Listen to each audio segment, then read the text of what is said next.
Olá, pessoal. Para quem ainda não me conhece, meu nome é Larissa e no vídeo de hoje nós vamos falar de um assunto que vocês pediram muito, que é oscilações acústicas de baryons, com uma convidada muito especial, a doutora Camila Novaes.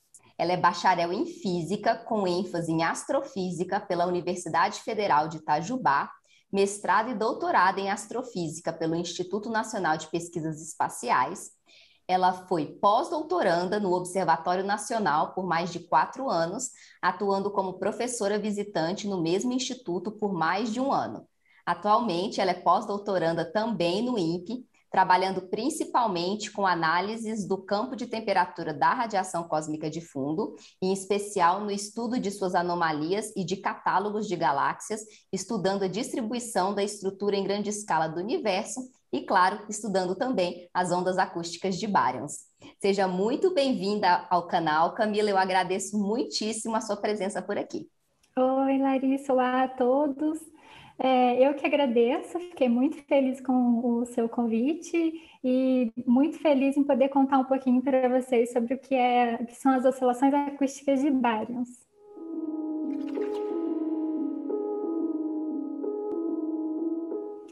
Então, como eu comentei, e a Larissa contou para vocês, eu vou falar sobre as oscilações acústicas de baryons, que é um efeito que acontece, que tem a sua origem lá no universo primordial. Então, antes de ir direto para explicar, né, o que são as oscilações acústicas de baryons, vamos só lembrar o que a gente sabe hoje, de acordo com o modelo cosmológico padrão e de acordo com todas as observações que a gente tem feito dos vários observáveis, né? Então, o que a gente sabe é que hoje a gente tem esse gráfico aqui de pizza com os componentes do universo. Então, a gente vê aqui que em azul, o principal componente, aquele em maior quantidade, é o que a gente chama de energia escura, mas que a gente não sabe ainda o que é. Então, de acordo com o modelo padrão, esse é o componente que a gente assume hoje para conseguir explicar a expansão acelerada do universo. Então, eu vou voltar nesse assunto depois. Então, note também, aí aqui a gente precisa ter isso em mente, essa fração aqui que está em verdinho, que é a fração de matéria escura, que também é um outro componente que a gente não sabe a origem dele, não sabe exatamente o que ele é. E aqui em azul clarinho a gente tem cerca de 5% de átomos. Aqui átomos, a gente se refere ao quê? Seria o que a gente chama de matéria bariônica, matéria luminosa, matéria da qual a gente é feito, né? Então, a matéria que a gente consegue enxergar. Esse outro gráfico de pizza aqui embaixo, ele mostra a distribuição dos componentes lá na época em que o universo ele tinha mais ou menos cerca de 380 mil anos de idade. Então, a gente vê aqui que naquela época o dominante era a matéria escura, então a maior parte era feita de matéria escura. A gente tinha neutrinos, fótons e aqui esses átomos. Então, vamos ter em mente que o principal componente, né, do universo naquela época era que a matéria escura. Tá, então esse gráfico aqui, que eu gosto muito de mostrar ele resume toda a evolução do nosso universo, né? Então, aqui no início a gente tem teria o Big Bang, né? Que, só lembrando, o Big Bang ele não é uma explosão, porque a gente não sabe o que aconteceu naquele instante primordial, né? No primeiro instante lá do universo. Então, basicamente a gente tem que pensar que a partir de um determinado momento, o universo ele começa a se expandir muito rápido, um período inflacionário, e aqui a gente tem, então, a radiação cósmica de fundo. Então, que a Larissa também tem vídeo aqui no canal sobre isso, então aconselho vocês darem uma olhadinha. Aqui onde eu coloquei essa setinha, é justamente essa época, nessa época aqui, né, nesse universo primordial, é onde as oscilações acústicas de baryons, elas têm a sua origem. Então, eu vou fazer uma espécie de zoom aqui nessa época e vou contar rapidamente para vocês a história aqui do universo nessa época, para vocês entenderem de onde vem, então, essas oscilações acústicas de baryons. Então, o detalhe é que essas oscilações acústicas, elas têm origem aqui nessa época, e a gente consegue observar elas hoje com os satélites que a gente coloca aqui, então, hoje para observar, é como se a gente estivesse observando o passado. Então, eu vou resumir a história térmica do universo. Eu sei também que a Larissa tem um vídeo super legal de universo primordial, e lá ela detalha muito bem essa época. Então, aqui eu vou só fazer um resumo mesmo do que aconteceu, só para contextualizar vocês. Então, a gente tem lá no início, o início do universo, com o tal do Big Bang, né? Então, vou pedir para vocês notarem aqui a escala de temperatura do universo naquela época. Então, se a gente olhar para o passado, a gente está olhando para um universo cada vez menor. Então, lá no início, é como se os componentes do universo estivessem concentrados numa região muito pequena. Então, o universo, naquela época, ele é muito quente, muito denso. Então, olha só a escala de temperatura naquela época. Conforme ele vai se expandindo, né, com aquele período de inflação que eu comentei ali atrás, ele vai acontecendo o quê? Ele vai se resfriando. Então, aqui a gente já vê um decréscimo nessa temperatura, enquanto que o universo ele aumenta em cerca de 10 a 24 vezes. Então, eu sempre gosto de fazer uma comparação com, por exemplo, um forno, quando a gente está fazendo um bolo e o forno está super quente lá dentro. Quando a gente abre a porta desse forno, o que acontece? O ar quente que estava lá dentro, ele se expande, né? Então, e quando ele chega na nossa pele, a gente não vai sentir exatamente a temperatura que ele estava lá dentro, porque ele se expandiu, o ar aqui de fora estava mais frio, então ele foi se resfriando com essa expansão. Então, a gente pode fazer essa comparação. O tempo continua passando, ele continua se expandindo, né? O universo continua se expandindo, e aí essa temperatura ela baixa o suficiente para que aconteça o que a gente chama de nucleossíntese primordial, que é um momento em que alguns elementos leves eles vão ser formados, como por exemplo o hidrogênio, que é o composto em grande quantidade, né? A gente tem uma grande quantidade no universo de hidrogênio.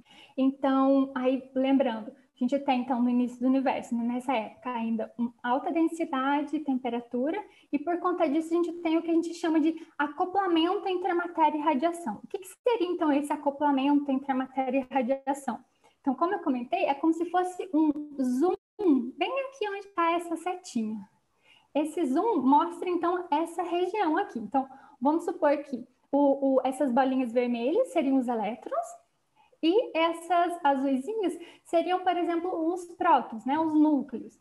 Então, você tem os fótons caminhando aqui pelo universo, e o que acontece? Os prótons, eles vão tentar fazer o quê? Eles vão tentar agarrar os elétrons para formar, né, os elementos. E o que acontece é que esses fótons, como a gente tem elevada temperatura, esses fótons estão extremamente energéticos. Então, sempre que um próton ele tenta agarrar um elétron, vem um fóton e joga esse elétron para fora. Então, esse fato, né, do elétron estar sempre fazendo isso, a gente chama isso de acoplamento, então, entre a matéria e a radiação. Nesse fluido, né, nesse plasma de matéria e radiação. Então, mais uma vez, o universo ele continua se expandindo, continua se resfriando, até chegar numa época em que a gente vai ter uma igualdade entre a matéria e a radiação. Essa temperatura, né, que foi baixando, ela vai chegar a uma temperatura baixa o suficiente para que os fótons para que o momento em que o próton pegar um elétron, os fótons já não vão ter mais uma temperatura, uma energia autossuficiente para jogar esse elétron fora.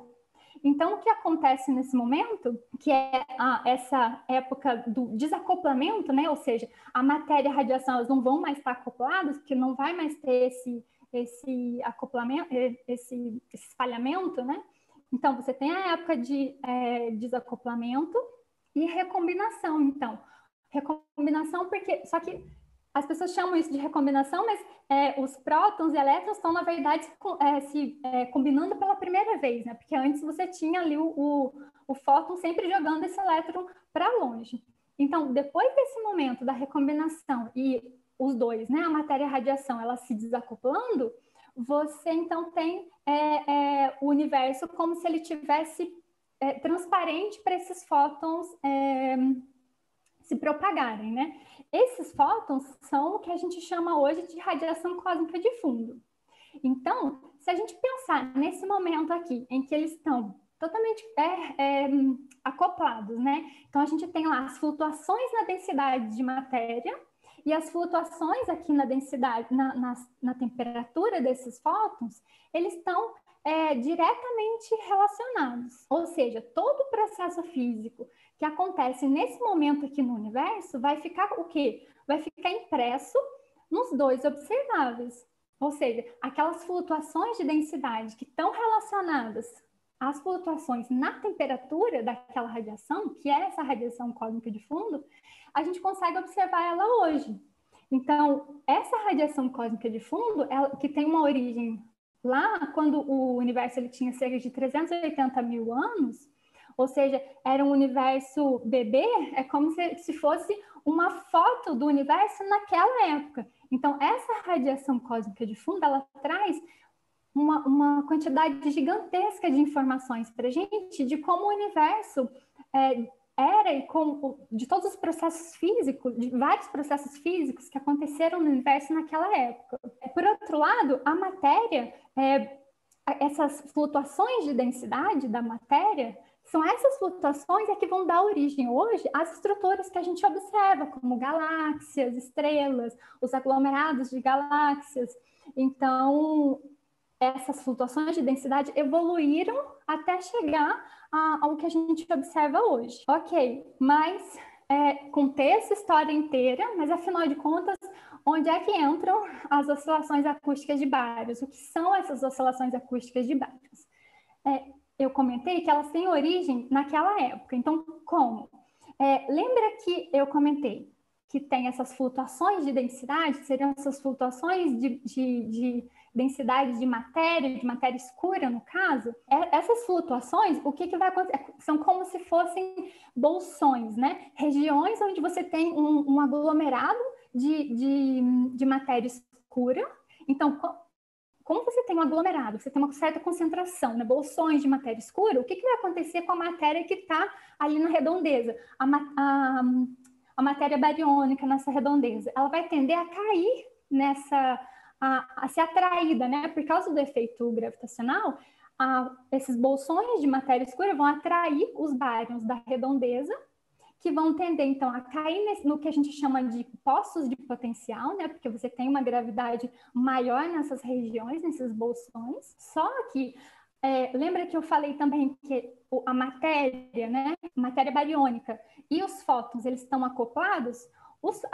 Vai ter, então, uma pressão de radiação. Esses fótons, o que eles vão fazer é, então, expulsar essa matéria bariônica para fora desses poços de potencial. Então, as oscilações acústicas de bárions, elas são originadas dessa competição entre a gravidade causada ali pela flutuação, né, pelo excesso de matéria escura, que tende a puxar esses bárions, e a pressão de fótons, que expulsa esses bárions dessas regiões de maior concentração de matéria escura.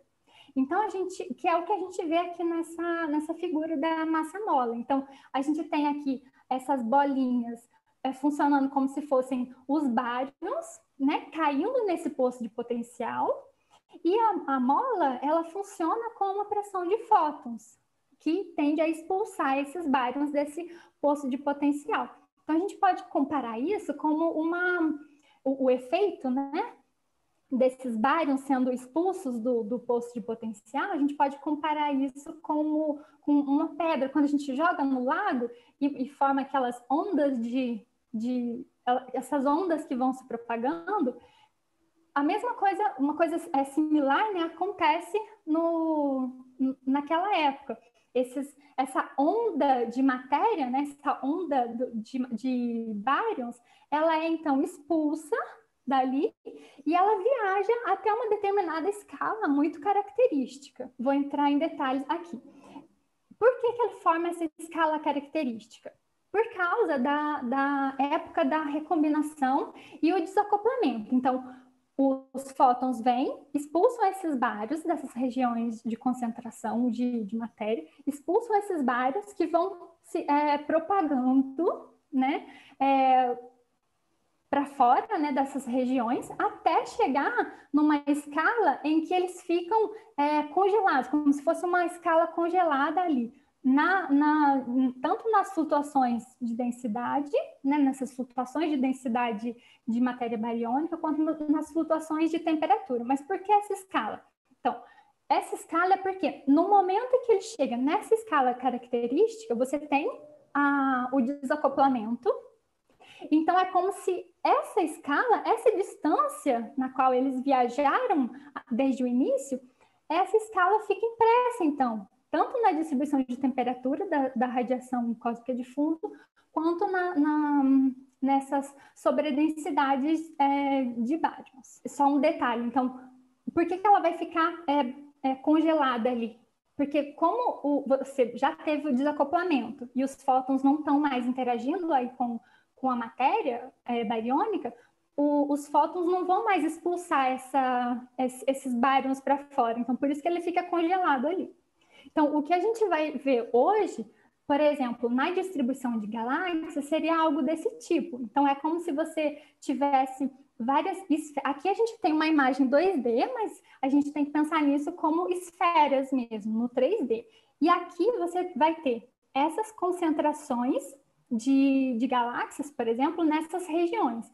Por que vai acontecer essa concentração aqui? Eu vou mostrar isso num vídeo ali na frente, que vai ficar mais claro.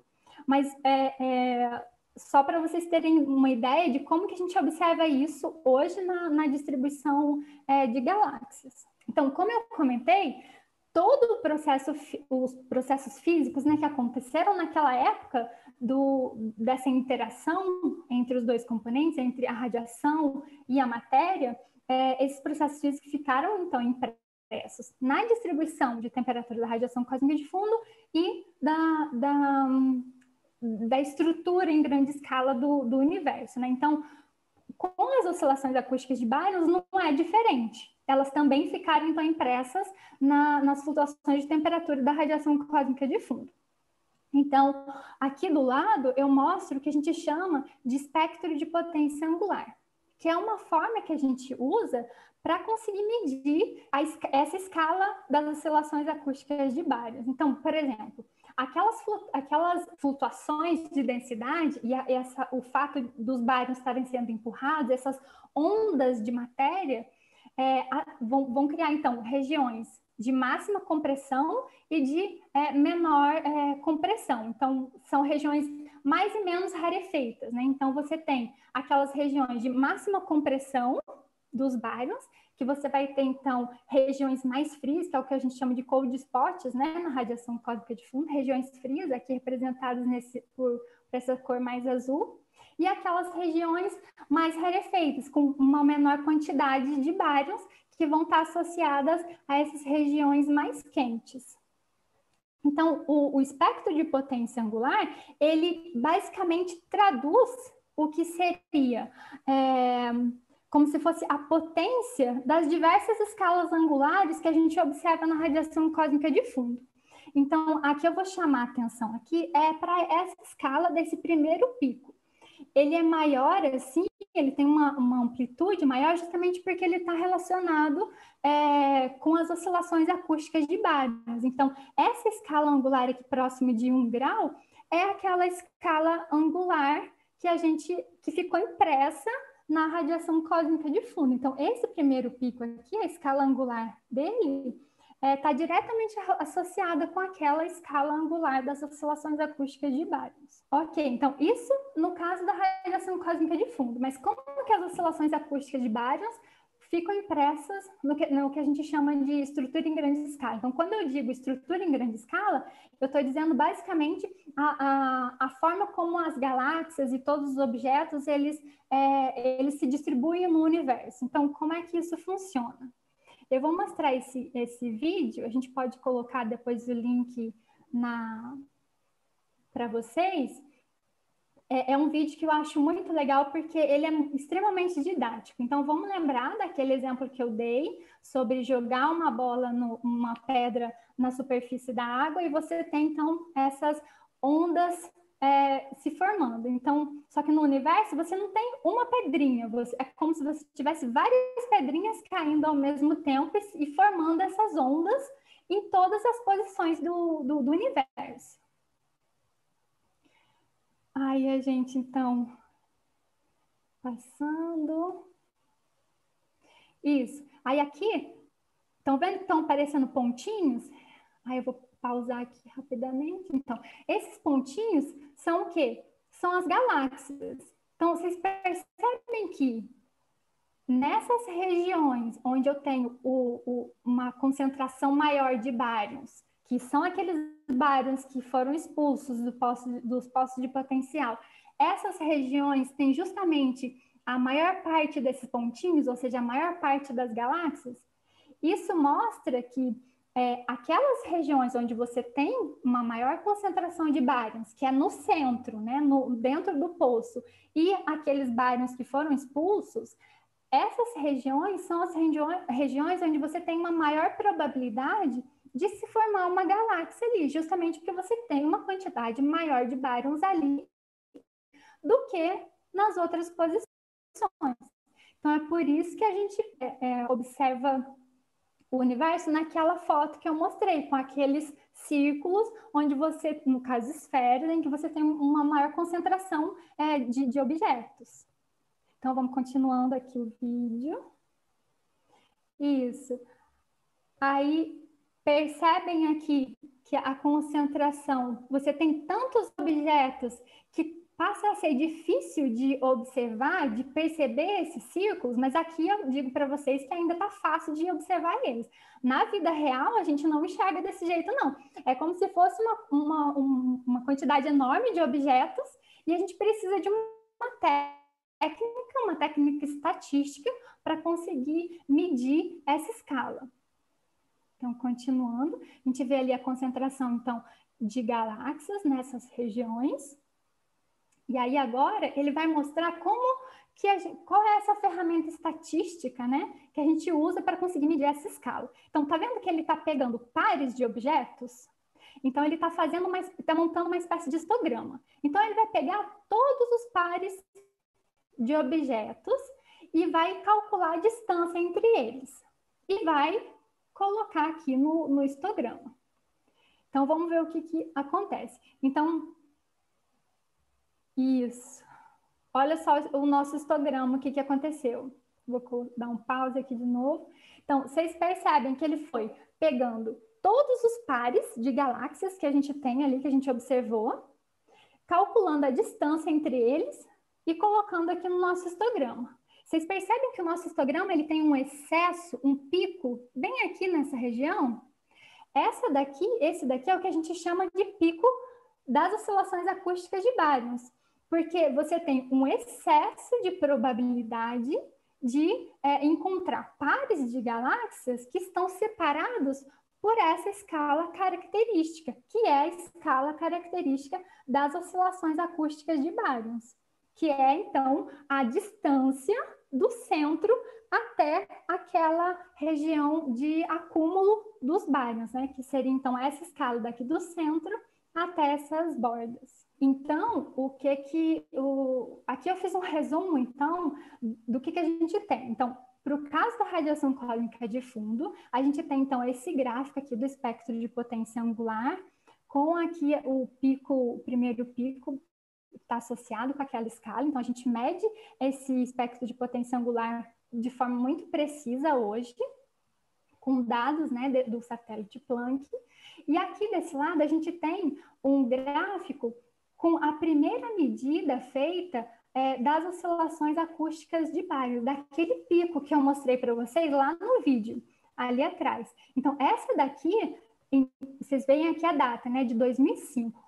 Antes disso, já tiveram outros pesquisadores tentando medir essas oscilações, essa escala, né, das oscilações acústicas de bários, mas lembra que isso é uma ferramenta estatística? Então, se eu tiver uma observação, né, um catálogo de galáxias que não tem uma quantidade grande o suficiente de objetos, o meu erro vai ser gigante, então não vou conseguir medir esse pico de forma precisa. Então, só em 2005 que a gente teve observações, né, de galáxias com uma quantidade de galáxias o suficiente, né, para conseguir medir com uma precisão suficiente esse pico aqui do BAO, né, das oscilações acústicas de Baryons. Desculpa, quando eu falo BAO é porque é a sigla em inglês para as oscilações acústicas de Baryons. Então, o que a gente aprendeu aqui sobre as oscilações acústicas de Baryons? Ou seja, de onde que saiu, então, esse nome de oscilações acústicas de Baryons? Primeiro, oscilações por quê? Porque faz justamente essa comparação com essas ondas de matéria que saem ali do centro, que vão se propagando. Então, são essas ondas, né? Essas oscilações. Por que elas são acústicas? Porque você tem justamente essa comparação com quando a gente fala em acústica, né, dos sons, você tem justamente essa compressão e rarefação. Então, aqui a ideia é a mesma, você tem essa compressão e rarefação da densidade de Baryons. E por que Baryons? Porque eu acabei de falar que é justamente os Baryons que estão sendo expulsos desses postos de potencial. Ok, então agora a gente sabe o que são as oscilações acústicas de Baryons, mas tá super interessante, muito legal, mas afinal de contas, por que a gente quer medir as oscilações? Qual que é a nossa motivação para medir as oscilações acústicas de Baryons? Então, se a gente olhar aqui para essa foto, a gente lembra que essas oscilações acústicas, essa escala característica, né, esse tamanho característico das oscilações acústicas, elas ficam, então, impressas na radiação cósmica de fundo e na distribuição de objetos no universo. Então, até aparece aqui uma régua, porque é justamente assim que ela vai funcionar para a gente, que faz cosmologia usando isso. Então, qual que é a ideia? Ela vai funcionar como se fosse uma régua padrão. O que significa uma régua padrão? A gente consegue medir elas bem na radiação cósmica de fundo e a gente consegue medir elas na distribuição de galáxias. Então, hoje, essa escala das oscilações acústicas de Baryons, ela tem cerca de 150 megaparsecs. O que isso significa? Isso corresponde a cerca de 450 bilhões de anos-luz, que em quilômetros, que é uma medida mais palpável para a gente, seria 4 vezes 10 a 21 quilômetros, ou seja, 4 seguido de 21 zeros, então é uma escala bem grande. Então, a gente vê aqui as réguas, eu gosto de comparar, por exemplo, com um trilho do trem. Quando você olha para o trilho do trem, você vê ele até lá na frente. Você sabe qual que é o tamanho do trilho do trem? Porque ele está aqui perto de você, você consegue medir ele. Só que quando você olha para o mesmo trilho lá na frente, ele não aparece para você pequenininho, muito menor? Isso significa que ele está menor? Não necessariamente. Na verdade, não. Ele não pode estar menor, porque senão o trem não vai conseguir passar ali. Então, isso é uma coisa visual. Então, eu sei qual que é o tamanho do trem, do trilho, né? A largura do trilho do trem. Então, eu sei qual que é a largura dele lá na frente também. Então, com as oscilações acústicas de Baryons, a ideia é a mesma. A gente sabe qual que é a escala dela, então a gente consegue medir essa escala em várias distâncias da gente. Mas para que a gente quer medir essa escala em várias distâncias da gente? Justamente, aí eu vou voltar aqui para esse gráfico, para eu lembrar vocês, vou colocar aqui a setinha, aqui na parte final. Hoje a gente sabe que o universo ele não só está se expandindo, mas ele está se expandindo de forma acelerada. Então, esse gráfico mostra isso aqui no final, em que você tem ele se abrindo e aqui no final ele se abre de forma mais pronunciada. Então, você tem essa expansão de forma acelerada. Ok, mas como que as oscilações acústicas de Baryons vão me ajudar nisso, né? Então, se eu consigo medir essa escala em várias distâncias, usando galáxias cada vez mais distantes, mais longe da gente, e a gente vai medindo. A gente mede, então, hoje, aqui perto, a gente mede um pouquinho mais distante, a gente consegue perceber qual que é a evolução dessa escala. Porque como a energia escura, né, que a princípio, né, de acordo com o modelo cosmológico padrão, ela é responsável por isso, a gente consegue, então, medir bem essa evolução do universo, a forma como ele está se expandindo, justamente por causa do efeito que ele causa nessa minha régua, nessa minha escala correspondente as oscilações acústicas de bares. Então, a principal vantagem, né, a principal motivação de se medir essas escalas é justamente porque ela sofre o efeito dos componentes do universo. No caso, principalmente a energia escura. Então, eu termino aqui a apresentação com essa frase, porque quanto mais a gente aprende, né, quanto mais a gente observa, os mais variados observáveis, a radiação cósmica de fundo, a distribuição das galáxias, as oscilações acústicas de Barnum, mais a gente vai aprendendo aos poucos sobre toda a evolução do universo. Mas o fato que a gente pode dizer assim com certeza hoje é que a gente ainda tem muito a se aprender sobre tudo isso. Acho que era isso. Muito obrigada, Camila, pela palestra, foi excelente. E a gente tem algumas perguntas para você do pessoal do Instagram que mandou para mim. Então, se você ainda não me segue no Instagram, me segue lá no @bariogênese para você poder também conseguir interagir mais com os vídeos até aqui do YouTube. Então, a primeira pergunta foi do João Felipe, e ele perguntou se essas oscilações acústicas de bárion podem conter evidências que comprovem a inflação. Certo. Então, vamos voltar, vamos aproveitar que eu ainda estou compartilhando aqui para mostrar. Então, tá vendo que a inflação está acontecendo aqui, ó, nessa etapa, nessa parte aqui, em que você tem essa expansão muito rápida? As oscilações acústicas de baryons, que ficam impressas aqui na radiação cósmica de fundo e na distribuição de galáxias, ela tem origem aqui nessa época, né? Então, ela vai ficar impressa aqui, a partir daqui. Então, como a inflação ela aconteceu antes disso, a gente não consegue obter informação direta da inflação sobre esse sinal, né? Sobre essa escala. Então, não. Para a inflação, especificamente, não. Uma outra pergunta que eles fizeram, mas que eu acho que você já respondeu, mas eu vou perguntar mesmo assim. Eu não vou falar o nome do seguidor porque eu não consigo entender o nome, mas tem alguma coisa a ver com sons?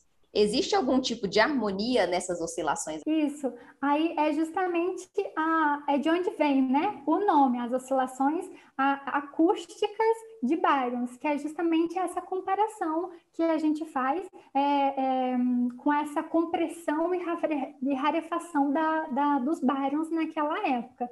Então, como você tem essas oscilações, né, e você tem essa comparação com a... Então, inclusive, até uma curiosidade, eu posso procurar o link para vocês depois, alguém conseguiu traduzir o que seriam aqueles harmônicos, o que seriam essas oscilações acústicas do início do universo em termos de som. Ou seja, se a gente conseguisse traduzir aquelas ondas acústicas em sons, ele conseguiu fazer essa tradução. Então, é como se a gente conseguisse escutar o som do universo primordial. Eu vou tentar encontrar e aí eu passo o link para a Larissa, ela passa para vocês. Muito legal, porque nem eu nunca vi isso. Achei interessantíssimo essa Sim, tradução. eu lembro de ter visto isso uma vez, então eu vou procurar de novo no YouTube, que tem tudo, e aí eu passo para vocês. E a última pergunta, porque tiveram outras perguntas, mas eu acho que a Camila já elucidou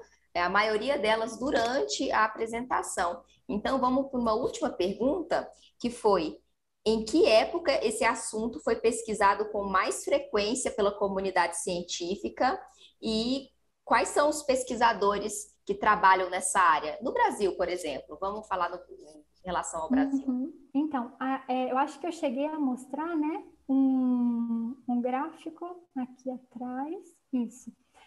Tá vendo aqui a data de 2005? Então, antes de 2005, as pessoas já tentavam fazer isso, mas aí, como eu comentei, você não tinha uma quantidade de objetos suficiente para conseguir medir isso de forma com precisão suficiente. Então, a partir de 2005, diversos pesquisadores começaram a investir nesses novos catálogos de galáxias, né, que vêm sendo construídos desde então. Então, a partir de 2005 para cá, diversos pesquisadores fizeram isso. Então, é algo que tem bastante trabalho mesmo sobre isso. Então, esse pesquisador aqui, que é o Daniel Eisenstein, ele liderou, né, esse grupo de pesquisadores para conseguir fazer essa medida usando galáxias medidas com o Sloan Digital Sky Survey, chamado SDSS. Então, essa foi a primeira medida. De lá para cá, tiveram várias outras, com vários outros catálogos de galáxias. Então, hoje em dia, a gente tem... a gente está vivendo assim numa época de muito entusiasmo, porque a gente tem diversos catálogos à disposição e catálogos cada vez melhores, com uma quantidade de objetos cada vez maior, medidos de forma cada vez mais precisa. Então, a gente consegue obter muita informação sobre isso. E pesquisadores que trabalham nessa área, tem vários pesquisadores. Tem pesquisador em São Paulo, por exemplo, no IFT, que trabalha com isso. Tem pesquisadores no Rio de Janeiro também trabalhando com isso, que é justamente como eu trabalhei um tempo no Observatório Nacional, eu consegui aprender bastante sobre oscilações acústicas de bares, porque tem gente lá que trabalha com isso, alunos e pesquisadores de lá. Então, eu aprendi bastante sobre isso lá, e aí agora eu estou conseguindo usar esse aprendizado, né, com o projeto Bingo, que eu acho que a Larissa também já falou para vocês sobre ele, para justamente medir essas oscilações acústicas de baryons sobre os dados, os futuros dados, né, do radiotelescópio Bingo. Então, vai ser uma medida das oscilações acústicas de baryons, não de galáxias, né, individuais, mas do mapeamento de intensidade de 21 centímetros, que vai ser, então, que vai trazer novas informações para a gente também nesse sentido de medir, né, as oscilações acústicas de baryons. Ou seja, tem vários pesquisadores no Brasil trabalhando com isso. Eu ia mencionar exatamente isso para você falar um pouquinho da sua pesquisa no Bingo, porque, para quem não sabe, a Camila também é membro do Radiotelescópio Bingo, ela faz parte da gerência científica do experimento e é líder de um dos grupos, o que a gente chama de terceiro grupo. Explica para a gente um pouquinho, Camila, o seu papel no Bingo e a sua pesquisa dentro do Radiotelescópio. Então, eu comecei a trabalhar assim mais direto com as oscilações acústicas de baryons dentro do Bingo. Então, eu tenho aprendido bastante nesse sentido, sobre todas as ferramentas, né? A gente tem... Porque as oscilações acústicas de baryons, elas ainda não foram medidas, nunca foi medida, usando dados de mapeamento de intensidade de 21 centímetros. Então, a princípio, o Bingo ele vai conseguir fazer a primeira medida dessas oscilações, dessa escala, né, de oscilações acústicas de baryons, sobre os dados de 21 centímetros. Então, lembra daquele vídeo que eu mostrei, que a gente fazia a contagem dos pares de galáxias? Ali a gente está fazendo a medida dessa escala contando pares de galáxias. No caso de 21 centímetros, a gente não tem galáxias individuais sendo medidas, né? É como se fosse uma radiação cósmica de fundo, né? Então, você tem uma distribuição de temperatura de 21 centímetros no céu, que você mede com uma determinada resolução angular, igual aqui a radiação cósmica de fundo. Então, quando eu falo resolução angular, é como se fosse eu tirando e colocando meus óculos. Sem os óculos, eu tenho uma resolução angular que é bem ruim. Então, quando eu coloco os óculos, a resolução angular já fica bem melhor. Eu consigo diferenciar dois lugares de forma mais fácil. Então, é isso que eu quero chamar de resolução angular. Então, eu consigo fazer essa contagem de pares, agora vai ser, na verdade, uma média sobre os pares de temperatura que eu estou medindo. Então, da mesma forma que eu tenho galáxias posicionadas, dando essa escala angular, essa escala característica das oscilações acústicas de Barrios, essa flutuação de temperatura associada a essa aglomeração, né, de galáxias nessa escala também vai ficar impressa, então, na distribuição de 21 centímetros. Então, eu consigo fazer, por exemplo, esse gráfico aqui para a distribuição de temperatura de 21 centímetros que o bingo vai medir. Então, só para contar rapidamente o que a gente tem feito é que o bingo ainda não está funcionando, né? Ele está sendo construído. Então, no futuro, a gente terá dados para poder fazer a medida sobre eles. Então, enquanto a gente ainda não tem os dados, a gente precisa preparar toda a ferramenta para conseguir, quando os dados saírem, a gente já aplica sobre eles. Então, agora a gente não tem dados, então a gente usa simulações. A gente constrói simulações do que seria o observado pelo bingo, a gente coloca todos os efeitos observacionais que a gente espera que tenha. E aí agora a gente está finalizando um trabalho que vai justamente mostrar o que se esperar das medidas de BAU que vão ser feitas com o bingo lá no futuro. Então, a partir dessas simulações, né? Então, a gente faz uma previsão, a gente prepara toda a nossa ferramenta estatística agora para que a gente tenha uma ideia do que vai conseguir fazer com o bingo lá na frente. Para encerrar, eu queria, Camila, se você pudesse deixar um recado para as meninas na ciência, você como uma mulher bem-sucedida na área acadêmica, manda um recado aí para as meninas, para persistir na carreira acadêmica, que estamos precisando, né, de mais mulheres na ciência. Eu sei, a gente precisa também ser realista, então eu sempre fico pensando, a gente está passando por momentos difíceis, né, na ciência, mas é tudo tão eu me sinto tão entusiasmada para trabalhar e para fazer, então eu queria dizer só que apesar de tudo que a gente tem passado,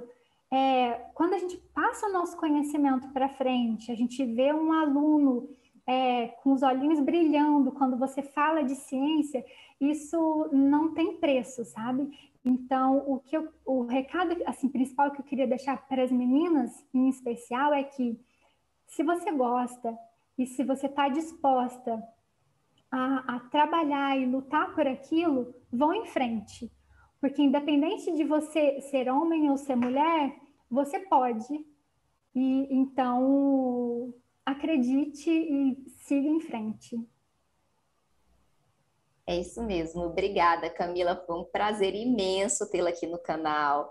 Você sabe quanto que eu admiro sua trajetória, sua carreira, então é muito importante para mim e para o pessoal que está me ouvindo ter você aqui. Obrigada. Larissa, eu que agradeço. Quando você me convidou, eu fiquei muito, muito, muito feliz vim aqui para falar um pouquinho no seu canal. A gente se conhece já faz um tempo aí, então eu acompanhei um pouquinho da sua trajetória, da sua carreira e eu te admiro bastante. E por isso eu fiquei, nossa, muito feliz. Obrigada mesmo. Está convidada para mais palestras aqui no canal, espero que em breve. Pois eu verei. Vamos usar muito seus conhecimentos ainda. Ótimo, adoro passar conhecimento para frente. Então é isso, pessoal. Espero que vocês tenham gostado desse vídeo. Não deixem de curtir o vídeo, se inscrever no canal, acionar o sininho para não perder nada. Ficamos por aqui, nos vemos no próximo vídeo. Um beijo, tchau! Tchau!